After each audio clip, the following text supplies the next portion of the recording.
दोस्तों सुजलॉन एनर्जी की बात करें तो कल की एक शानदार तेजी के बाद आज फिर से गिरावट देखने को मिली। यानी फिलहाल एक तरफा तेजी तो नहीं बन रही है, जबकि बाजार में आज माहौल पॉजिटिव था। तो क्या है आगे की सुजलॉन की रणनीति? क्या सुजलॉन आने वाले समय में एक अच्छा रिटर्न दे सकता है, यहाँ से एक बड़ी दौड़ लगा सकता है, या फिर अभी इसमें गिरावट की संभावना बनी हुई है? तो सुजलॉन को अच्छे से समझेंगे इस वीडियो के माध्यम से। लेकिन फ्रेंड, उससे पहले अगर आप पहली बार हमारे चैनल पे आए तो चैनल को सब्सक्राइब कर दीजिए, एक बेल आइकॉन दबा दीजिए ताकि जब भी नया वीडियो बने पहला नोटिफिकेशन आपको मिले। वीडियो पसंद आए तो लाइक से जरूर कीजिए।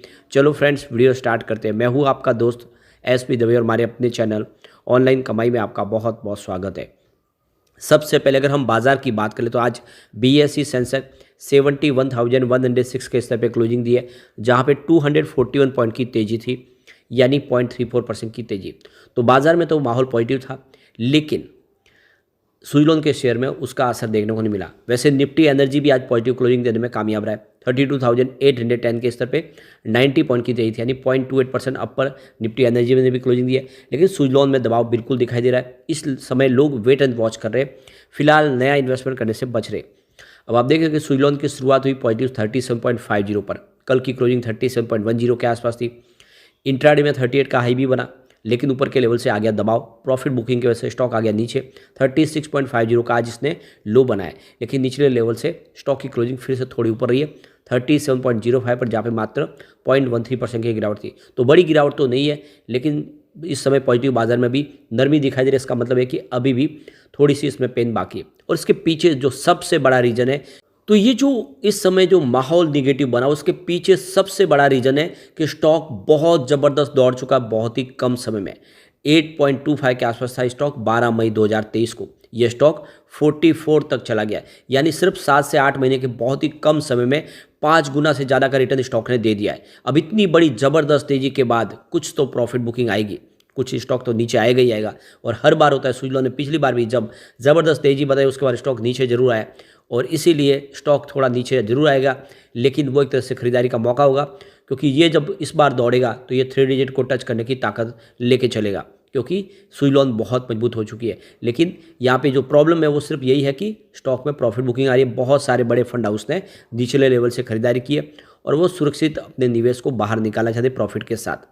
अब इसकी परफॉर्मेंस अगर आप देखें तो 15 दिसंबर को स्टॉक 38.55 के आसपास था, जहाँ पे 3.2% की हमें तेज़ी देखने को मिली। लेकिन 18 दिसंबर की बात करें तो स्टॉक में हमने गिरावट देखी 37.85 के आसपास आए, जहाँ पे 1.8% की गिरावट हुई। 19 दिसंबर की बात करें तो 37.50 के आसपास स्टॉक आया, जहाँ पे 0.9% की फिर से गिरावट हुई। और 20 दिसंबर को जब बाजार क्रैश कर गया तो यहाँ पर भी लग गया लोअर सर्किट और 35.65 के आसपास स्टॉक आ गया। लेकिन कल जब एक शानदार ऑर्डर मिला इनको केपी ग्रुप की तरफ से, तो स्टॉक ने फिर तेजी बताई और स्टॉक 37.10 के आसपास पहुँच गया 4.1% की तेजी के साथ। तो कल जो बड़ी अपडेट थी उसका पॉजिटिव इफेक्ट यहाँ पे देखने को मिला। वॉल्यूम में काफ़ी कमी आई है। पिछले एक महीने वाला इसका 11 करोड़ का वॉल्यूम था, वो भी डिलीवरी बेस, क्योंकि इस समय एएसएम लिस्ट में शामिल है, इंट्राडे ट्रेडिंग बंद है। पिछले एक सप्ताह पहले इसका 8 करोड़ का वॉल्यूम था और कल इसका 7 करोड़ का डिलीवरी बेस काम होता है। आज 3 करोड़ का ही वॉल्यूम है। तो ये जो वॉल्यूम कम हो रहा है, इसका मतलब है कि बड़े फंड हाउस इस समय एक्टिव नहीं है स्टॉक के अंदर, और फिलहाल वो वेट करें। और इसके पीछे जो वजह है कि 2023 के अंदर जो सबसे शानदार रिटर्न देने वाले 5 टॉप स्टॉक थे, उसमें सबसे ऊपर सुजलॉन दिखाई देगा आपको। बड़े जो स्टॉक जो एक्टिव मोड में थे, ज़्यादा वॉल्यूम में जिनमें कामकाज हुआ, तो उसमें सुजलॉन सबसे ऊपर है। इनका जो रिटर्न है वो निफ्टी 50 के मुकाबले बहुत ज़बरदस्त है। तो ईयर टू डेट के हिसाब से निफ्टी 50 ने करीब 17.15 का रिटर्न दिया पॉजिटिव। और सेंसेक्स की बात करें यहाँ पे 16% की तेज़ी बनी है। और बैंक निफ्टी ने यहाँ पे दिखाया तो करीब आपको 10% की तेज़ी बताई है। स्मॉल कैप 43% दौड़ा है और मिड कैप इंडेक्स की बात करें यहाँ पे 40% का रिटर्न दिया है। तो देखो, बैंकिंग शेयरों के मुकाबले देखें या फिर सेंसेक्स के मुकाबले, तो स्मॉल कैप और मिड कैप ने अच्छा रिटर्न दिया है। सबसे ज़्यादा जो रिटर्न शानदार मिला वो स्मॉल कैप से ही मिला है।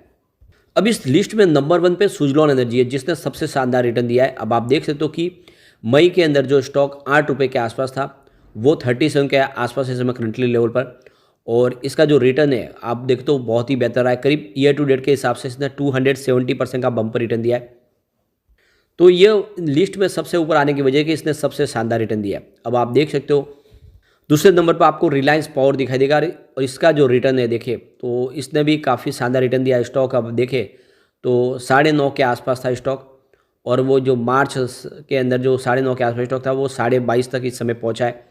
और इसका जो रिटर्न अगर आप देखें तो ये भी बेहतर रिटर्न है। इसने करीब 135% का शानदार रिटर्न दिया ईयर टू डेट के हिसाब से।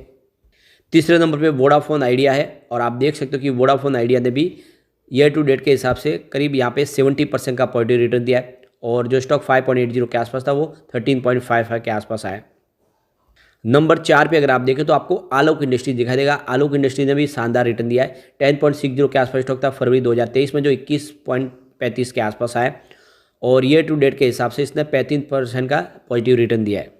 नंबर 5 पे आपको मोरोपेन लैब दिखाई देगा, जिसने काफ़ी अच्छा प्रदर्शन किया है। स्टॉक आप देखें तो 24.35 के आसपास था और आप देखें तो इस लेवल से इसने 49.10 की जो हाई बनाई है, तो काफ़ी शानदार प्रदर्शन किया है और आप देख सकते हो कि इसका जो रिटर्न है वो 35% है ईयर टू डेट के हिसाब से, तो बेहतर परिणाम देखने को मिला है। तो कुल मिला के जो स्टॉक जिन्होंने शानदार रिटर्न दिया है, जो मजबूत स्टॉक थे, उसमें नंबर 1 पे सुजलॉन है और सबसे बेहतर रिटर्न है। तो ऐसे में कुछ समय के लिए गिरावट की संभावना तो होगी, कोई चिंता की बात नहीं है। जितना डिप में मिले, मैंने बार बार बोला है, ये कभी भी बड़ी गिरावट का अगर माहौल बन जाता है बाजार में तो ये 30 तक भी आ सकता है। वो इसका मतलब ये नहीं कि आप इस समय खरीदारी न करें। लॉन्ग टर्म इन्वेस्टर के लिए बहुत अच्छा मौका है। 35 के आसपास खरीदारी शुरू कर दे और आने वाले समय ये आपको आराम से कम समय में 3 डिजिट में जाता हुआ दिखाई देगा और ये आने वाले 5 से 10 सालों में 4 डिजिट भी दिखा सकता है, क्योंकि ऑलरेडी 450 तक ये जाके आ चुका है 2008 के पहले। अब एक बार हम इसके नेगेटिव और पॉजिटिव पहलू को देख लेते हैं। तो पहला यहाँ पे पॉइंट आपको नेगेटिव दिखा दे, वो है एनुअल रेवेन्यू, जिसमें 9.29% की ईयर बेसिस पे हमें देख लो कि लास्ट ईयर जो गिरावट के देखने को मिली, क्योंकि लास्ट ईयर ये 5,990 करोड़ के आसपास था। सेकेंड पॉइंट भी निगेटिव और वो है क्वार्टरली रिवेन्यू, जिसमें 1.14% की गिरावट है, जो ईयर बेसिस पे 1,428 करोड़ के आसपास रहा। अगला पॉइंट लेकिन पॉजिटिव, वो है एनुअल नेट प्रॉफिट, जिसमें 1,527% की शानदार वृद्धि देखने को मिली है, जो लास्ट ईयर 2,849 करोड़ के आसपास था। अगला पॉइंट फिर से पॉजिटिव, वो है क्वार्टरली नेट प्रॉफिट, जिसमें 78.11% की वृद्धि देखने को मिली है, जो ईयर ऑन ईयर बेसिस पे 102 करोड़ के आसपास रहा है। अगला पॉइंट फिर से पॉजिटिव और वो है स्टॉक की प्राइस, जिसमें 265% की शानदार वृद्धि देखने को मिली है। तो सेक्टर के मुकाबले इसका प्रदर्शन अच्छा है। सेक्टर ने 184% का ही पॉजिटिव रिटर्न दिया है। अगला पॉइंट फिर से पॉजिटिव है प्राइस टू अर्निंग रेशियो, यानी पी रेशियो जो 90 है। तो सेक्टर का पी रेशियो 91.62 है, तो ये उस सेक्टर के पी रेशियो से नीचे आ चुका है, ये इसके लिए बहुत अच्छी बात है। अब डेट टू इक्विटी रेशियो 1.73 है, ये हायर देन 1 है, तो ये इसके लिए एक नेगेटिव पॉइंट बन रहा है। अगला पॉइंट फिर से पॉजिटिव, वो है रिटर्न ऑन इक्विटी यानी ROE, जो 259% है, तो मोर देन 20% है, तो ये देख सकते हो इसके लिए एक बहुत बड़ा पॉजिटिव पॉइंट बन रहा है। एक पॉइंट फिर से पॉजिटिव और वो है म्यूचुअल फंड की होल्डिंग जो इंक्रीज हुई है लास्ट क्वार्टर में 3.96% थी, जो बढ़ के 4% हुई है। इसके बाद एक पॉइंट निगेटिव, वो है प्रमोटर के शेयर होल्डिंग में प्रमोटर की होल्डिंग यहाँ पे डिक्रीज हुई है करीब 1.21% की होल्डिंग, तो यह एक तरह से देख सकते हो कि एक निगेटिव पॉइंट बन रहा है। इसके बाद में अगर आप देखें तो एक पॉइंट फिर से पॉजिटिव और वो है इंटरेस्ट कवरेज रेशियो जो 2.02 है, हायर देन 1.5, तो ये भी इसके लिए एक पॉजिटिव पॉइंट बन रहा है। अंतिम पॉइंट भी पॉजिटिव, वो है फिलहाल प्रमोटर के जो गिरवी शेयर वो बिल्कुल जीरो है, ये एक बहुत बड़ी जीत है इसकी, सारे के सारे गिरवी शेयर छुड़ा लिए गए। तो यहाँ पे टोटल निगेटिव पॉइंट आपको 4 दिखाई देंगे, लेकिन पॉजिटिव पॉइंट की बात करें यहाँ पे 8 आपको पॉजिटिव पॉइंट दिखाई देंगे। तो जो पलड़ा भारी है वो बिल्कुल पॉजिटिव पॉइंट का है, यानी सुजलॉन मजबूत हो चुकी है, फंडामेंटली भी अच्छी है और आने वाले समय जैसे कि कंपनी अब MFI की लिस्ट में मिड कैप में शामिल हो जाएगी, तो ऐसे में निवेश भी बहुत सारा आना शुरू हो जाएगा। ऐसे में लॉन्ग टर्म इन्वेस्टर के लिए तो बहुत ही अच्छा मौका है कि सुजलॉन में खरीदारी करें। इस थोड़ी सी गिरावट से बिल्कुल डरे नहीं, बल्कि इसको एक तरह से अपने लिए खरीदारी का मौका समझ के इसमें खरीदारी शुरू कर दे। लेकिन फ्रेंड, कोई भी इन्वेस्टमेंट करने से पहले अपने फाइनेंशियल एडवाइजर वाले ले ले या अपना खुद का रिसर्च करें, क्योंकि मैंने वीडियो आपके एजुकेशनल पर्पज़ के लिए ही बनाया। वीडियो पसंद आए तो लाइक से जरूर कीजिए और चैनल को सब्सक्राइब कर दीजिए। Thank you friend.